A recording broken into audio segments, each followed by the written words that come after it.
I hope you're all enjoying TANKMAS. Let's get back to one of the short episodes that was supposed to be the hard go, but I got carried away, and it's now a 30-minute video that's already come out. And thanks to Ozy, you're getting the Cromwell instead.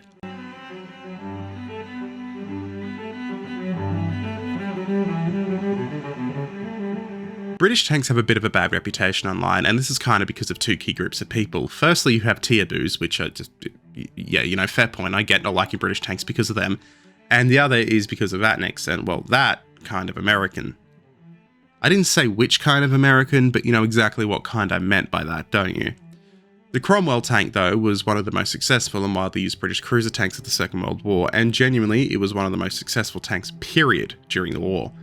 Developed during a period of rapid technological change and under the pressure to rearm faster than anyone thought was conceivably possible after losing almost half the army's equipment at Dunkirk, the Cromwell resulted in a fast, well-armed and reliable medium tank that could compete with its German counterparts.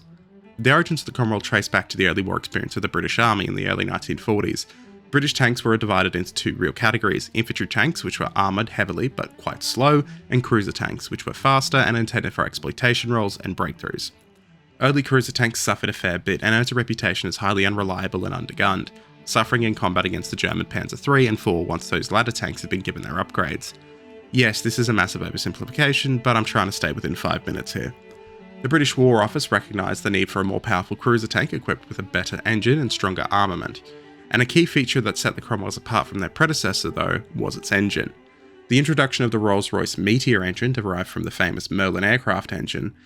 This engine changed absolutely everything about the tank's performance, and it produced around 600 horsepower, which gave the Cromwell exceptional speed and acceleration, propelling the tanks up to 60 km an hour on roads. This power-to-rate ratio provided excellent mobility, enabling the tank to exploit breakthroughs and manoeuvre effectively.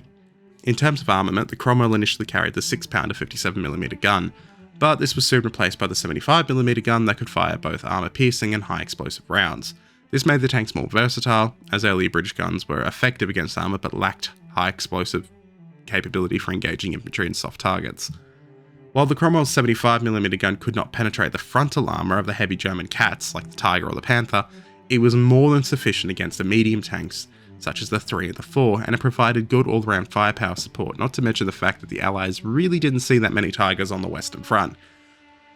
At least nowhere near as many as Hollywood would have you believe. Armour protection of the Cromwell was also a significant improvement over earlier cruiser tanks, with its frontal armour ranging between 64 to 76mm, offering decent protection against medium-caliber anti-tank weapons.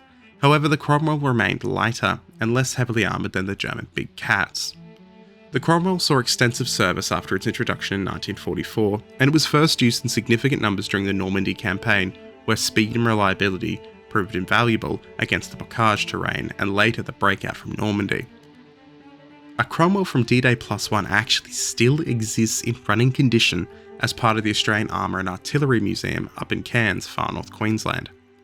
I've had the pleasure of sticking my head in it, during a very hot day mind you. This Cromwell is still, like I said, completely running, and provided there's no issues with the engine, or which do sometimes happen because it's a D-Day +1 tank that's still in operation, you can actually book a ride on it at Oz Armour Fest once a year in August. Cromwell served in many now famous units, and under Polish and Czech command as part of their armies in exile. Beyond Northwest Europe, the Cromwell was deployed in limited numbers during the Italian campaign, but in the post-war years it saw a resurgence in service in armies including that of Denmark, Portugal, and Israel during the Arab-Israeli Wars, starting in 1947. In the broader context of tank development, the Cromwell represented a transitional design, and it was the foundation of the later Comet tank, which featured a more powerful 77mm gun capable of challenging German heavy armour more efficiently, and the Comet also has the added bonus of being one of my personal favourite tanks, so, you know, bleh. The lessons learned from the Cromwell's service, particularly in balancing mobility, firepower, and protection, also influenced the development of post-war British tanks such as the Centurion. While not the best in any way, the Cromwell remains one of the better tanks ever produced for its time, and it very much has earned the affection it gets from tank nerds in the world, and it doesn't deserve the hate it gets simply for the crime of being British. Thank you for joining me, like, comment, subscribe, and I'll see you soon for another episode in the continued series of TANKMAS.